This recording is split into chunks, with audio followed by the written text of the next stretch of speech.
साहब जी हम यहाँ से नौकरी छोड़ रहे हैं और ये रहे वो 7,000 रुपये जो हमने आपसे एडवांस लिया था। 7,000 रुपये? ठीक है, आप लोग जाओ, अभी आप लोगों को बुलाऊंगा तो अंदर आना। ठीक है सर। यस सर, आपने बुलाया? हाँ बुलाया रिंकी मैंने। एक्चुअली क्या है ना, हमारे कैंटीन वाला जो है ना, उसको थोड़े पैसों की जरूरत है, तो ये 10,000 रुपये उसको एडवांस देने के लिए कहा है ये। ओके सर, मैं दे दूंगी उन्हें। बाकी रिंकी मैं पूछ रहा था, वो धर्मेंद्र और उसके पापा ने भी पैसे मांगे थे एडवांस, तो दे दिए थे उनको पैसे? हाँ सर, दे दिए थे। कितने मांगे थे? वही सर 20,000 रुपये। ठीक है फिर धर्मेंद्र, नरेश जी अंदर आ जाइए। ए, तुम दोनों अंदर क्यों घुसे चले आए? चलो बाहर जाओ, तो मैं तुमसे बाहर आके बात करूंगी। सर आपने इनको अंदर क्यों बुलाया? ऑफिस गंदा हो जाएगा ना। चल बेटा चले। अरे नहीं पापा, कहीं नहीं जाएंगे। जब सर ने हमें बुलाया है तो यहाँ पर जरूर कोई काम होगा जरूरी, ऐसे बिना सुने नहीं जाएंगे। ए, तुम दोनों को एक बार की बात समझ में नहीं आ रही? मैं यहाँ की मैनेजर हूँ। बोला ना मैंने कि बाहर जाओ तो जाओ। जैसे मैं सर की बात मानती हूँ ना, सर मेरे बॉस है, वैसे तुम लोगों की बॉस मैं हूँ, तो मेरी बात माननी पड़ेगी तुम्हें। चलो निकलो यहाँ से। अगर तुम लोग यहाँ से नहीं गए ना तो मैं तुमको जॉब से निकाल दूंगी, समझे? एक मिनट रिंकी, तुम दोनों को जॉब से निकालने की बात क्यों कर रही हो? सर मैं इनको जॉब से नहीं निकाल रही हूँ, डरा रही हूँ। वो एक्चुअली डरा के रखना जरूरी होता है ना। देखो आपके सामने मेरी बात नहीं मान रहे, पीठ पीछे क्या करते होंगे ये। और सर आपके फायदे के लिए बता रही हूँ, उनको अंदर मत बुलाया करिए। देखिए जरा कितने गंदे, थोड़ा हाइजीन का ध्यान रखें। हमारे जैसे लोगों को ना इन्फेक्शन जल्दी होता है। ये गरीब है, गंदे संदे रहते हैं, नहाते धोते भी नहीं है। रिंकी ऐसा है, ये ऑफिस मेरा है, अब मेरे केबिन में कौन आके खड़ा होगा कौन खड़ा नहीं होगा ये तुम डिसाइड नहीं करोगी। बाकी आप दोनों ये बताओ कितना एडवांस मिला तुम दोनों को? सर इनसे क्या पूछ रहे हो? ये तो वैसे भी चोरों चक्के झूठ बोल देंगे। मैंने बताया ना अभी आपको। 2 मिनट चुप होगी रिंकी? तुम्हें दिख रहा है मैं तुमसे बात नहीं कर रहा, इनसे बात कर रहा हूं, तो मुझे बात करने दो। कितना एडवांस मिला तुम दोनों को? सर मैं आपको बोल तो रही हूँ, मेरी जुबान की भी तो कोई वैल्यू है ना, थोड़ी आप भी मेरी जुबान की वैल्यू रखिए। आपने मुझे ये काम दिया था और अगर आप इनके सामने मुझसे पूछेंगे तो इनको पता नहीं क्या लगेगा मेरे बारे में। और तुम दोनों यहाँ खड़े खड़े तमाशा क्या देख रहे हो? चलो निकलो यहाँ से बाहर, एक बार में समझ में नहीं आता। आप सर मुझसे बात कीजिए, इन लोगों को बाहर भेजिए यहाँ से, इनसे बात मत करा करिए। आप मैं हूँ ना यहाँ पे मैनेज करने की, मैं करूँगी आपसे बात। इसका मतलब ये हुआ कि तुमने पूरे 20,000 रुपये दिए इनको एडवांस में? हाँ सर, जितने आपने दिए हैं वो उतने ही पैसे दिए मैंने इनको। क्यों बोलो दोनों के दोनों, बोलो पूरे पैसे दिए थे मैंने 20,000। 7,000 क्यों दिए मुझे बस इतना बताओ। एक्चुअली सर क्या है ना कि इन्होंने मेरे से पैसे उधार लिए थे, तो बस वो पैसे काट के मैंने इनको 7,000 रुपये इसीलिए दिए थे। नरेश जी, आपने और आपके बेटे ने रिंकी से उधार पैसे मांगे थे? नहीं सर, हमने इनसे कोई उधार नहीं लिया और ना ही कोई एडवांस लिया। हमने तो बस 20,000 रुपये मांगे थे, हमें 7,000 रुपये मिले, वो हमने वापस ला के दे दिए।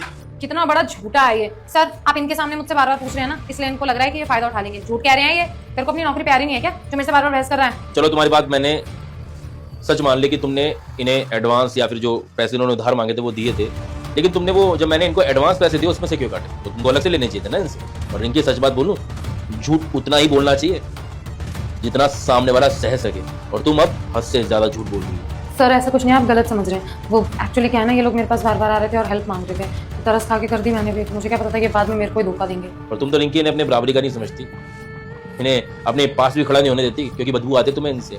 और तुम दोगे इनको पैसे, तुम करोगे इनकी हेल्प? देखिए सर, बहुत देर से देखे जा रहे हैं, ये जो मैनेजर मैम है ना, बहुत देर से उल्टा बोली जा रही है हमसे। अरे अपनी मेहनत के पैसे मांग रहे हैं हम कोई चोर है क्या? चोरी करी हमने किसी बात की? भीख मांग रहे हैं और पापा खड़े खड़े सुन क्या रहे, बोल क्यों नहीं रहे कुछ? साहब जी हमने 20,000 रुपये मांगे थे एडवांस में, उसमें से भी हमें 7,000 रुपये मिले, वो भी हमने वापस कर दिए। अब हमारी हिम्मत नहीं है यहाँ काम करने की। साहब जी हमें आपसे मदद की जरूरत है और हमें यहाँ पे अगर मदद ही न मिले तो हमारे यहाँ पे काम करने का फायदा ही क्या है? इसलिए साहब जी अब हम और काम नहीं कर सकते आपके यहाँ। आप दोनों ने कोई गलती नहीं की है, उल्टा आप दोनों के साथ धोखा हुआ है।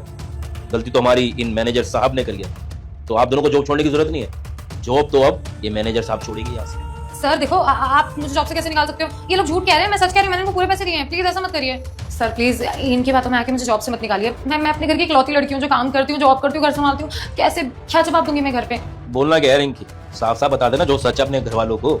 बोल देना कि जहाँ मैं जॉब करती हूँ वहाँ पर मैंने चोरी की थी और मेरी चोरी पकड़ी गई, तो उन्होंने मुझे धक्के देके वहाँ से बाहर निकाला। ठीक है सर, मैं अपनी गलती मानती हूँ, मैं एग्री करती हूँ, मैंने इनको थोड़े पैसे दिए, लेकिन हाँ मैं इनको अगले महीने दे दूंगी। पर प्लीज़ आप मुझे जॉब से मत निकालिए। मेरे घर में कोई कमाने वाला भी नहीं है सर, मम्मी पापा की एज हो गई है और घर भी रेंट पे है मेरा, कैसे मैनेज होगा? देखो रिंकी, हमारी इस कंपनी के ना कुछ रूल्स है, और अगर कोई एम्प्लॉय उन रूल्स को तोड़ेगा तो उसे छोड़ा नहीं जाएगा। हमारी कंपनी के रूल्स साफ साफ कहते हैं कि अगर कोई एम्प्लॉय घोटाला करता है, घपला करता है या किसी और एम्प्लॉयज के साथ में बदतमीजी करता है, उनके हक के पैसे मारता है, तो उसे टर्मिनेट कर दिया जाएगा। और तुमने रूल्स पता होने के बावजूद इन लोगों के साथ गलत किया, इसलिए सजा तो तुम्हें मिलेगी ही मिलेगी। अच्छा एक बात बताओ, तुमने जब ये ऑफिस ज्वाइन किया था तुम्हारी सैलरी कितनी थी? 40,000 सर। और अब कितनी सैलरी है तुम्हारी? 1 लाख रुपए। अब 1 लाख सैलरी मिलने के बाद भी तुम्हें पैसे कम पड़ रहे हैं कि तुम एक ड्राइवर के या एक सिक्योरिटी गार्ड के एडवांस पैसों में से पैसे मार रही हो। तुम्हें शर्म नहीं आती है? अब तुम खुद देखो ना, हमारी कंपनी कितना सोचते है तुम लोगों के बारे में। जिस दिन तुम छुट्टी लेते हो तभी तुम्हारी सैलरी नहीं काटी जाती है, उल्टा तुम्हारा काम जो होता है ना वो भी तुम्हारे पर बाद में पेंडिंग ना हो, इसलिए दूसरे एम्प्लॉयज उसको कवर करते हैं। इतना सोचने के बाद भी तुम हमारी कंपनी के बारे में कुछ सोच ही नहीं रही हो। तुम्हारे को फर्क ही नहीं पड़ता कि हमारी कंपनी की बदनामी हो सकती है बाहर जाकर। और तुम ना सिर्फ मेरी कंपनी के साथ या फिर नरेश जी या उनके बेटे के साथ गलत नहीं कर रहे हो, तुम अपने साथ भी गलत कर रही हो। क्योंकि जिस इंसान को चोरी करने की आदत हो जाती है ना, वो इंसान फिर ईमानदारी से काम कर ही नहीं सकता। और चोरी ज्यादा टाइम तक छुपाई नहीं जा सकती, एक ना एक दिन सच सामने आ ही जाता है। उसके बाद में उस इंसान की बेइज्जती होती है और बहुत बार तो जेल की सलाखों में पूरी जिंदगी काटनी पड़ती है। बाकी तुम्हारे लिए मेरे पास एक सरप्राइज है। एक काम करो, पहले ये पैसे मुझे वापस दो जो तुम्हें मैंने दिया ना। मुझे पता है तुम कैंटीन वाले को देने नहीं वाले। अब ये सरप्राइज तुम पकड़ो। पढ़ो पढ़ो, क्या लिखा है इसमें? Sir termination letter. सर मैंने इतनी रिक्वेस्ट करी, उसके बाद भी आप मेरे साथ ये कर रहे हैं, प्लीज ऐसा मत करिए ना। अब तुम देखो रिंकी, तुम 4 साल से हमारी इस कंपनी में काम कर रही हो। अब तुम्हें पता ही है कि हमारी कंपनी करोड़ों के टेंडर्स पास करती है। तुम्हारी आंखों के सामने कितने सारे टेंडर्स पास किए गए हैं। अब मान लो कि तुम किसी एक टेंडर के अंदर कोई घपला कर देती हो, कहीं से रिश्वत लेके हमारी जो सीक्रेट इंफॉर्मेशन है वो किसी और को बेच देती हो, तुम्हें तो सिर्फ कुछ लाख रुपए मिलेंगे, लेकिन हमारी कंपनी को होगा करोड़ों का नुकसान। और ये रिस्क मैं नहीं लेने वाला। अब तुम खुद ही सोचो ना, 2-4 हजार रुपए के लिए तुमने अपनी ईमानदारी बेच दी। अगर कोई लाखों का ऑफर देगा तो मैं रिस्क नहीं ले सकता। इसलिए तुम्हारे हाथ में मैंने तुम्हें तुम्हारा टर्मिनेशन लेटर पकड़ा दिया है। इसे पकड़ो और निकलो यहाँ से। और अगर हाँ तुम्हें शर्म आएगी ना अपने माँ बाप को बताने में कि तुम चोरी करके पकड़ी गई थी, तो तुम एक काम करना, उनको यहाँ लिया ना, मैं उन्हें अच्छे से समझा दूंगा कि उनकी बेटी कितनी होनहार है, कितनी बड़ी चोर है। बेहतर यही रहेगा कि तुम्हारी इस कंपनी के अंदर अभी भी कुछ इज्जत बची हुई है, बाकी एम्प्लॉइज को नहीं पता कि तुमने क्या किया है। इसे अपना चुपचाप सामान उठाओ और यहाँ से चली जाओ, वरना मैं धक्के देके यहाँ से निकलवाऊंगा ना तो तुम्हारी बेइज्जती और होगी। और अगर मेरा मूड खराब हुआ तो अभी मैं पुलिस को कॉल भी कर सकता हूँ, तो मैं जेल भी करवा सकता हूँ। इसलिए चुपचाप चले जाओ, मेरे से बहस मत करो। देवेंद्र, तुम्हारी मम्मी की तबीयत ठीक है? वो नहीं सर, तो डॉक्टर ने साफ साफ बोल दिया जब तक 20,000 रुपये जमा नहीं करते वो इलाज चालू नहीं करवाएंगे मेरी माँ का। बस इसलिए मैं आपसे पैसे मांगने आया था, उसमें सभी मेरे को पूरे पैसे नहीं मिले, इसलिए तो वापस कर दिया था। एक काम करो,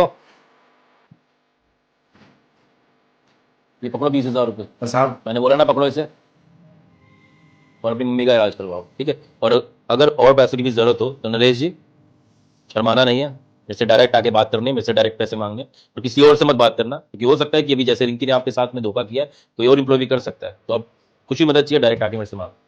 आपका बहुत बहुत शुक्रिया सर। हम लोगों को तो ये लग रहा था कि आप ही हमारी मदद नहीं करना चाहते, लेकिन मैनेजर मैडम हमारे पैसे खाली थी तो पता ही नहीं था। आपका बहुत बहुत शुक्रिया साहब, माफ़ कर देना सर, हमने आपको गलत समझा। इट्स ओके, गलतफहमी तो इंसान को ही होती है। बाकी यहाँ किसी और चीज़ की दिक्कत हो तो बताना जरूर। बहुत बहुत शुक्रिया साहब।